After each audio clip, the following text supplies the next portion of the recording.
जय जोहार साथियों, आप सभी का स्वागत है हमारे सीजीपीएससी फाउंडेशन कोर्स की क्लास 3 में। पिछली कक्षाओं में हमने छत्तीसगढ़ के प्राचीन इतिहास की पृष्ठभूमि को समझना शुरू किया था।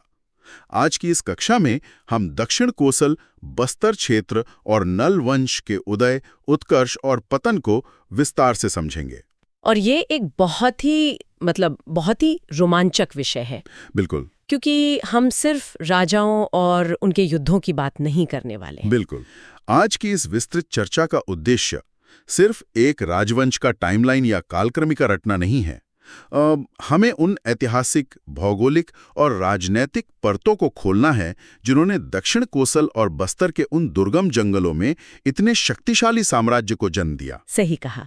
इस कहानी में आपको पुराणों की भविष्यवाणियां भी मिलेंगी, प्राचीन शिलालेखों के गूढ़ रहस्य भी मिलेंगे और उस सामरिक शक्ति का विश्लेषण भी मिलेगा जिसने सदियों तक मध्य भारत की राजनीति को हिला कर रख दिया था। तो शुरुआत करते हैं उस चीज से जो इतिहास की सबसे बड़ी नींव होती है। मेरा मतलब है भूगोल।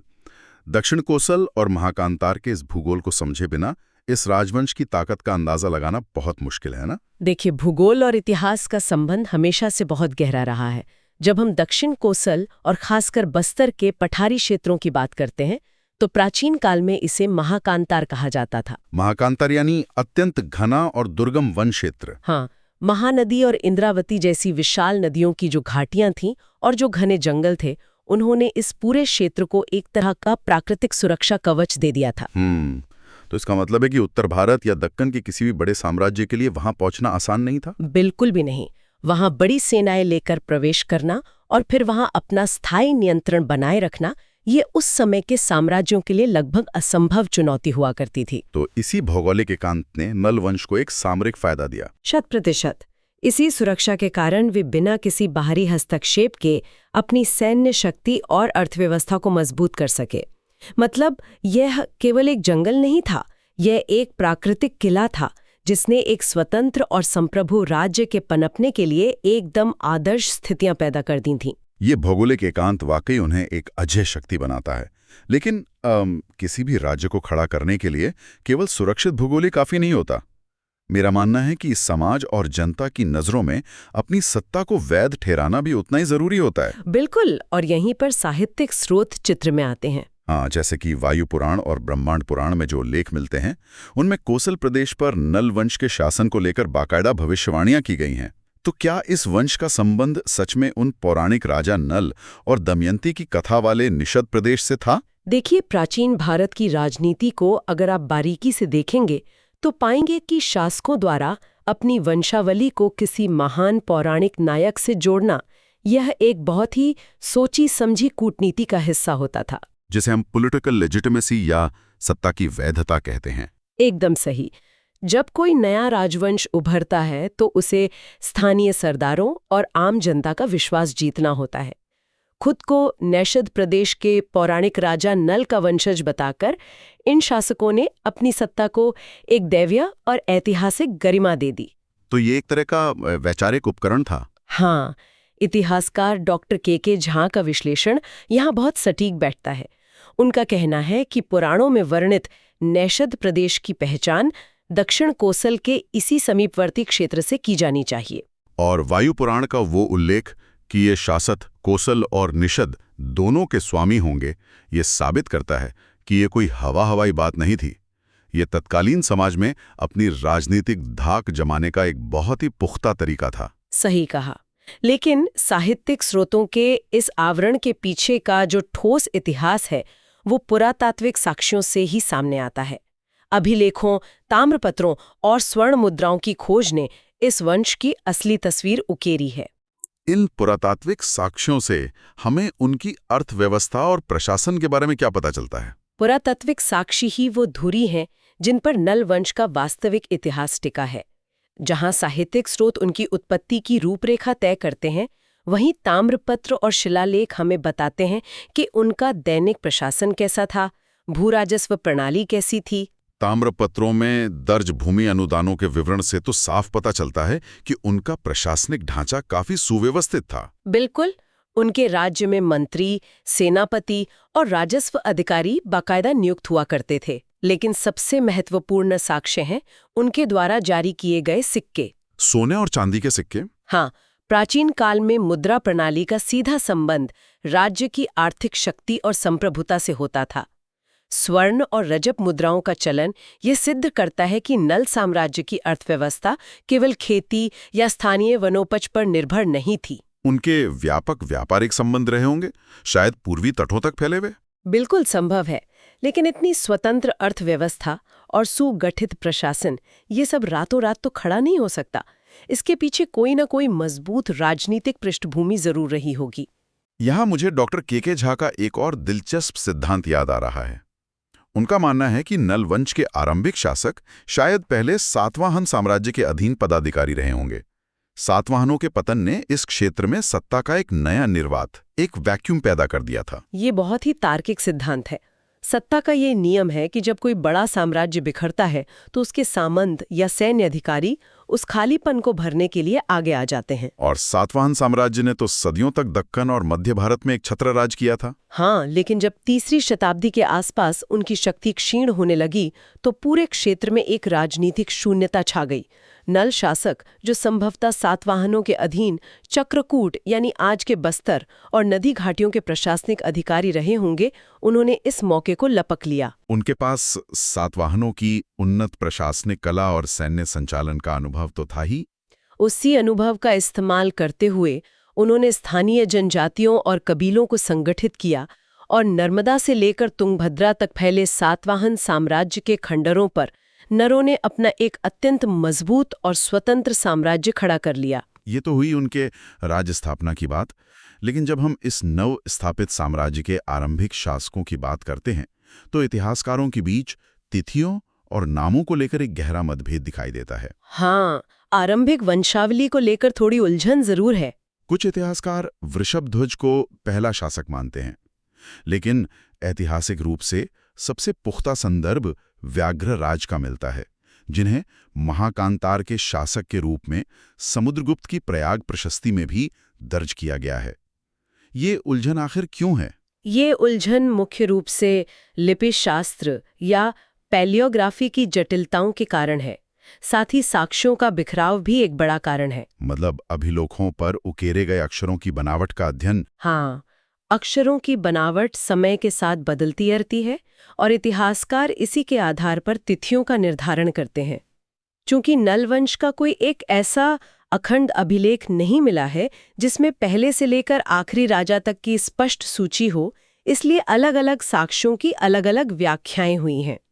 एस.एन. राजगुरु जैसे विद्वान वृषभध्वज को संस्थापक मानते हैं, लेकिन भारतीय इतिहास के वृहत पटल पर नलवंश की स्पष्ट उपस्थिति व्याघ्रराज के समय से ही दर्ज होती है। आपको याद होगा, लगभग 350 ईस्वी में समुद्रगुप्त अपने प्रसिद्ध दक्षिणापथ अभियान पर निकले थे। जी, और उनकी प्रयाग प्रशस्ति में स्पष्ट लिखा है कि उन्होंने महाकांतार के शासक व्याघ्रराज को पराजित किया था। बिल्कुल। समुद्रगुप्त जैसे चक्रवर्ती सम्राट द्वारा अपने विजय स्तंभ पर किसी राजा का नाम लिखवाना यह इस बात का अकाट्य प्रमाण है कि व्याघ्रराज कोई छोटे-मोटे सामंत नहीं थे। वो एक विशाल सैन्य बल वाले संप्रभु शासक थे, जिनकी राजधानी पुष्करी थी। ये एक बहुत बड़ा बिंदु है। फिर व्याघ्रराज के बाद के कालखंड में विशेषकर 400 से 440 ईस्वी के आसपास वराहराज का नाम उभर कर सामने आता है। वराहराज का काल तो पुरातात्विक दृष्टिकोण से एक मील का पत्थर है। हाँ, कोंडागांव तहसील के एडेंगा ग्राम से प्राप्त उनके 29 सोने के सिक्कों का जखीरा इस वंश की कहानी में एक नया अध्याय जोड़ देता है। बस्तर के उन घने जंगलों में उस समय स्वर्ण मुद्राओं के चलन का क्या मतलब निकाला जाए? एडेंगा से मिले ये सोने के सिक्के वाकई एक युगांतरकारी खोज है।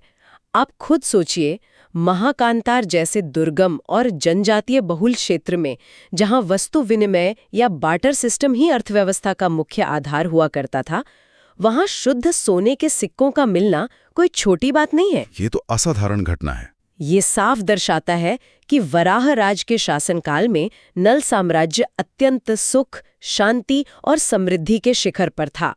इन सिक्कों का सीधा अर्थ है कि राज्य में एक मजबूत व्यापारिक वर्ग पनप चुका था और बाहरी दुनिया के साथ उनका व्यापारिक संपर्क बहुत मजबूत था। और संप्रभुता के दृष्टिकोण से देखा जाए तो सोने के सिक्के ढालने का साहस केवल वही शासक कर सकता था जो किसी के अधीन ना हो। बिल्कुल, लेकिन इस असीमित वैभव और समृद्धि ने एक बड़ा खतरा भी पैदा कर दिया था। इसी सोने और समृद्धि की चमक ने उनके पश्चिमी पड़ोसी महाप्रतापी वाकाटक वंश की आंखों को चौंधिया दिया। और यहीं से दोनों साम्राज्यों के बीच उस लंबी और रक्त रंजित शत्रुता की शुरुआत हुई जिसने आने वाले कई दशकों का इतिहास तय किया। सही कहा। वाकाटक उस समय की एक बहुत बड़ी शक्ति थे और वे इस नए उभरते हुए समृद्ध राज्य को अपने अधीन करना चाहते थे। और इसी पृष्ठभूमि से मंच तैयार होता है नल वंश के सबसे प्रतापी और आक्रामक शासक का, भवदत्त वर्मन। भवदत्त वर्मन नल वंश का वह नाम जिसने वाकाटकों की ललचाई नजरों का जवाब केवल रक्षात्मक होकर नहीं दिया, बल्कि एक महासंग्राम छेड़कर दिया। वाकाटक नरेश नरेंद्र सेन के साथ उनके इस युद्ध ने मध्य भारत के राजनीतिक समीकरणों को कैसे बदलकर रख दिया। भवदत्त वर्मन की रणनीति बहुत स्पष्ट थी। आक्रामकता ही सबसे अच्छी रक्षा है। उन्हें ये भली भांति पता था कि वाकाटक एक विशाल साम्राज्य है जो कभी भी उनके राज्य को निगल सकता है। तो उन्होंने वाकाटकों के हमले का इंतजार करने के बजाय सीधे उनके ही घर में घुसकर हमला कर दिया। बिल्कुल, ये एक बहुत बड़ा दुस्साहस था। भवदत्त वर्मन की सेनाओं ने वाकाटक साम्राज्य की सीमाओं को चीरते हुए तत्कालीन वाकाटक नरेश नरेंद्र सेन को बुरी तरह परास्त किया। ये तो कोई सामान्य सीमा विवाद नहीं था। नहीं, बिल्कुल नहीं। भवदत्त ने सीधे वाकाटकों की राजधानी नंदीवर्धन पर कब्जा कर लिया। नंदीवर्धन, जो वर्तमान नागपुर के निकट है, एक वन प्रांतर से निकले राजवंश द्वारा उस समय के सबसे शक्तिशाली साम्राज्यों में से एक की राजधानी को रौंद देना, ये तत्कालीन भारत की एक स्तब्ध कर देने वाली घटना थी। और इसी राजधानी से भवदत्त ने अपने दानपत्र जारी किए, जो किसी भी विजेता का सबसे बड़ा राजनीतिक उद्घोष होता है। हाँ, अब इस इतनी बड़ी विजय के संदर्भ में डॉक्टर श्रीराम गोयल का एक विश्लेषण बहुत ध्यान खींचता है। क्या विश्लेषण है उनका? उनका तर्क है कि भवदत्त वर्मन का ये साहसिक अभियान शायद केवल उनकी अपनी सैन्य शक्ति का परिणाम नहीं था। इसके पीछे गुप्त साम्राज्य का कोई कूटनीतिक समर्थन भी हो सकता है। अच्छा, तो क्या विजय के तुरंत बाद भवदत्त वर्मन का गुप्त राजधानी प्रयाग जाना इसी भू राजनीतिक गठबंधन की ओर इशारा करता है? जी हाँ, ये प्राचीन कूटनीति का एक अत्यंत उत्कृष्ट उदाहरण है। उस समय के भारतीय भू राजनीतिक परिदृश्य को समझिए। उत्तर में विशाल गुप्त साम्राज्य था, पश्चिम और मध्य में वाकाटक थे और पूर्व दक्षिण में नलवंश उभर रहा था। गुप्त साम्राज्य वाकाटकों की बढ़ती शक्ति से आशंकित तो था, लेकिन सीधे युद्ध में उलझना नहीं चाहता होगा। बिल्कुल। ऐसे में डॉक्टर गोयल का ये सिद्धांत बहुत प्रासंगिक लगता है कि गुप्तों ने कूटनीतिक चाल चलते हुए नल शासक भवदत्त वर्मन को वाकाटकों पर पूर्व दिशा से आक्रमण करने के लिए प्रोत्साहित किया। दुश्मन का दुश्मन दोस्त। एकदम सही। वाकाटकों की हार के बाद भवदत्त वर्मन का प्रयाग जाना, जो गुप्तों का एक प्रमुख केंद्र था, और वहां से दानपत्र जारी करना, ये कोई धार्मिक तीर्थाटन मात्र नहीं था। ये एक सोची समझी कूटनीतिक घोषणा थी। ये इस बात का स्पष्ट संकेत था कि नल और गुप्त एक दूसरे के अघोषित सहयोगी हैं। भवदत्त ने महाराज जैसी भारी उपाधियां धारण की और अपने साम्राज्य का विस्तार बरार से लेकर कोरापुट तक कर लिया। भगवान शिव के इस परम उपासक ने नलवंश को एक ऐसा स्वर्णिम युग दिया जिसकी गूंज पूरे मध्य भारत में सुनाई दी। लेकिन इतिहास की ये विडंबना रही है कि महान पिताओं की छोड़ी हुई कूटनीतिक उलझनें अक्सर उनके उत्तराधिकारियों के लिए बहुत बड़ी त्रासदी बन जाती हैं। सच कहा आपने। भवदत्त वर्मन की मृत्यु के बाद जब उनके ज्येष्ठ पुत्र अर्थपति सिंहासन पर बैठे तो उन्हें एक विशाल साम्राज्य तो मिला, लेकिन साथ ही वाकाटकों की धधकती हुई प्रतिशोध की ज्वाला भी विरासत में मिली। अर्थपति का शासनकाल नल वंश के लिए एक गहरे सदमे का काल साबित हुआ। अर्थपति स्वयं तो एक सक्षम शासक रहे ही होंगे। उन्होंने दक्षिण भारत के पल्लव राजाओं से प्रेरित होकर भट्टारक की उपाधि भी धारण की थी, जो एक सांस्कृतिक आदान प्रदान का प्रतीक है। हाँ, वो सक्षम थे, परंतु उनके सामने जो चुनौती खड़ी थी वो उनकी क्षमता से कहीं अधिक विशाल थी। वाकाटक नरेश नरेंद्र सेन की हार और राजधानी नंदीवर्धन का छिन जाना वाकाटकों के लिए एक ऐसा कलंक था जिसे वे कभी भूल नहीं पाए थे। और नरेंद्र सेन के पौत्र पृथ्वीसेन द्वितीय ने इस कलंक को धोने की प्रतिज्ञा ले रखी थी। जैसे ही भवदत्त वर्मन का निधन हुआ और सत्ता अर्थपति के हाथ में आई, पृथ्वीसेन द्वितीय ने अपनी पूरी सैन्य शक्ति के साथ नलों पर प्रलयंकारी आक्रमण कर दिया। ये केवल एक युद्ध नहीं था, ये तो प्रतिशोध की पराकाष्ठा थी। बिल्कुल। वाकाटकों ने न केवल अर्थपति की सेना को रणभूमि में रौंद डाला, बल्कि नल साम्राज्य की वैभवशाली राजधानी पुष्करी को जलाकर खाक कर दिया। अर्थपति अपनी मातृभूमि की रक्षा करते हुए वीर गति को प्राप्त हुए, और जो साम्राज्य कुछ वर्ष पहले मध्य भारत का सिरमौर था, वह रातों रात राख के ढेर में तब्दील हो गया। पुष्करी का वो विनाश वाकई हृदय विदारक था। ऐसा लगा जैसे इस महान वंश का अंत हो गया। लेकिन कहानी यहाँ खत्म नहीं होती। ये राजवंश उस राख के ढेर में दफन नहीं हुआ। अर्थपति के भाई स्कंदवर्मन ने कमान संभाली और फीनिक्स पक्षी की तरह एक बार फिर राज्य को खड़ा किया। स्कंदवर्मन का काल नल वंश की अदम्य जिजीविषा का सबसे बड़ा प्रतीक है। वाकाटकों के इस भयंकर विनाश के बाद स्कंदवर्मन ने किस कूटनीति और साहस से अपने खोए हुए साम्राज्य की पुनर्स्थापना की। देखिए, जब राजधानी जलकर पोड़ागढ़ यानी जला हुआ गढ़ कहलाने लगी थी, तब स्कंदवर्मन ने धैर्य नहीं खोया। उन्होंने देखा कि अपना प्रतिशोध पूरा करने के बाद वाकाटक सेनाएं वापस लौट चुकी हैं। और अब वाकाटक गद्दी पर देवसेन आसीन था। हाँ, और देवसेन सैन्य दृष्टि से पृथ्वीसेन जितना आक्रामक या मजबूत नहीं था। स्कंदवर्मन ने इसी कमजोरी का लाभ उठाला। उन्होंने विदर्भ के कई क्षेत्रों पर धावा बोलकर अपना खोया हुआ भूभाग वापस छीना और पुष्करी को नए सिरे से आबाद किया। ये एक बहुत बड़ी वापसी थी। पोड़ागढ़ में स्थापित उनका शिलालेख इस राजवंश के आत्मविश्वास का सबसे प्रखर दस्तावेज है। बिल्कुल। उस शिलालेख की पंक्तियां विजयी था, विजयी है और विजयी रहेगा, ये महज शब्द नहीं है। ये एक राजा की अपने राज्य और अपनी प्रजा में नया प्राण फूंकने की हुंकार थी। और एक और दिलचस्प बात यह है कि जहां उनके पूर्वज मुख्य रूप से शैव मत के अनुयायी थे, वहीं स्कंदवर्मन के काल में वैष्णव संप्रदाय का प्रभाव स्पष्ट रूप से दिखाई देता है। पोड़ागढ़ में उनके द्वारा बनवाया गया विष्णु मंदिर इसी नई आशा और पुनर्निर्माण का आध्यात्मिक प्रतीक माना जा सकता है। सही है। स्कंदवर्मन ने राज्य को एक दूसरी जिंदगी तो दे दी, लेकिन इसके बाद भी आने वाले शासकों का कालखंड धीरे धीरे पतन की ओर ही अग्रसर रहा। हाँ, नंदनराज, पृथ्वीराज और विरूपाक्ष जैसे परवर्ती शासकों का उल्लेख मिलता है, लेकिन विलास्तुंग के रूप में एक अंतिम चमक जरूर दिखाई देती है। विलास्तुंग का नाम राजिम के ऐतिहासिक राजीव लोचन मंदिर के निर्माण से जुड़ा है। उनका शासनकाल नलवंश के इतिहास में ढलते हुए सूरज की अंतिम और सबसे सुंदर किरण के समान है। विलास्तुंग का ये काल सांस्कृतिक और स्थापत्य कला के लिहाज से बहुत महत्वपूर्ण माना जाता है ना? बहुत ज्यादा महत्वपूर्ण। राजिम का राजीव लोचन मंदिर केवल एक धार्मिक स्थल नहीं है, यह छत्तीसगढ़ की स्थापत्य कला के विकास का एक मील का पत्थर है। प्रतियोगी परीक्षाओं के लिहाज से भी ये बहुत जरूरी तथ्य है। तो ये मंदिर इस बात का प्रमाण है कि सैन्य रूप से कमजोर होने के बावजूद नल शासकों के पास सांस्कृतिक संरक्षण के लिए अभी भी असीम संसाधन और कलात्मक दृष्टि बची हुई थी। विलास्तुंग ने इस भव्य विष्णु मंदिर का निर्माण करवाकर दक्षिण कोसल की सांस्कृतिक पहचान को हमेशा के लिए अमर कर दिया। और राजिम अभिलेख से हमें विरूपाक्ष और पृथ्वीराज जैसे शासकों के वंशावली की पुष्टि भी तो मिलती है। हाँ, मिलती है, लेकिन सांस्कृतिक उपलब्धियां किसी भी साम्राज्य को ढहने से नहीं रोक सकती, और नल वंश के साथ भी यही हुआ। ये पतन तब और सुनिश्चित हो गया जब दक्षिण से एक नई सैन्य शक्ति का उभार हुआ, बादामी के चालुक्य। ये माना जाता है कि चालुक्य नरेश पुलकेशिन द्वितीय के उदय के साथ ही नल शासकों की बची खुची स्वतंत्रता भी समाप्त हो गई। लगातार होते युद्धों ने नल वंश को पूरी तरह से खोखला कर दिया था।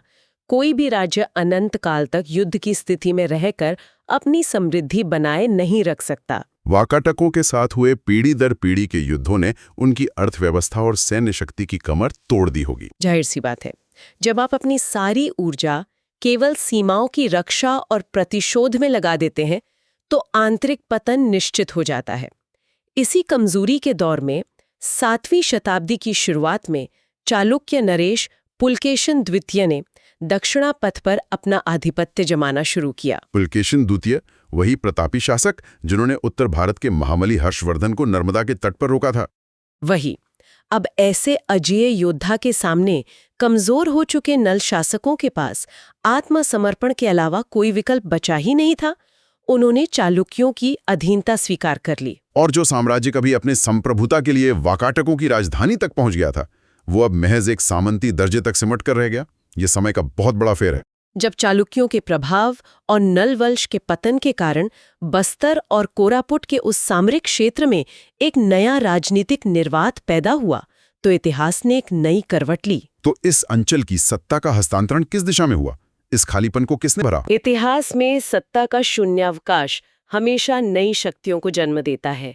जब नल वंश पूरी तरह से नेपथ्य में चला गया, तो बस्तर और कोरापुट के उस वन प्रांतर में छिंदक नागवंशी शासकों का उदय हुआ। क्या नलवंश और छिंदक नागवंशियों के बीच कोई सीधा युद्ध हुआ था? ऐतिहासिक अभिलेखों में किसी बड़े और सीधे सैन्य टकराव के प्रमाण तो नहीं मिलते, लेकिन यह स्पष्ट है कि नल वंश के सामरिक और प्रशासनिक पतन के बाद नागवंशियों ने ही उस संपूर्ण भूभाग को राजनीतिक रूप से संगठित किया। वही महाकांतार के नए अधिपति बने। हाँ, और उन्होंने नल वंश की छोड़ी हुई सांस्कृतिक और भौगोलिक विरासत पर अपने नए साम्राज्य की मजबूत नींव रखी। तो एक वंश का अंत दूसरे के उदय का कारण बना। बिल्कुल। इस पूरी ऐतिहासिक यात्रा पर विचार करते हुए मेरे दिमाग में एक बहुत ही गहरा सवाल उभर कर आता है। क्या सवाल? जिस महाकांतार के अभेद्य जंगलों और भौगोलिक एकांत ने नल वंश को एक सुरक्षित साम्राज्य स्थापित करने का शुरुआती मौका दिया था, क्या उसी एकांत ने अंततः उन्हें पतन की ओर धकेल दिया? बाहरी दुनिया के तेजी से बदलते राजनीतिक गठबंधनों और नई सैन्य तकनीकों से कटे रहने के कारण शायद वे समय के साथ खुद को आधुनिक नहीं बना सके। यह सोचने वाली बात है कि जो भूगोल शुरुआत में आपकी सबसे बड़ी ढाल होता है, क्या वही भूगोल अंत में आपकी सबसे बड़ी बेड़िया बन जाता है? सत्ता कभी स्थायी नहीं होती। पुष्करी का पोड़ा गढ़ में तब्दील होना यही बताता है। तो साथियों, आज की इस कक्षा में हमने दक्षिण कोसल और बस्तर क्षेत्र में नल वंश के इतिहास को विस्तार से समझा। ये विषय सीजीपीएससी और अन्य प्रतियोगी परीक्षाओं के लिए अत्यंत महत्वपूर्ण है। अगर आपको ये कक्षा उपयोगी लगी हो तो वीडियो को लाइक करें, अपने दोस्तों के साथ शेयर करें और चैनल को सब्सक्राइब करना बिल्कुल ना भूलें। जय जोहार।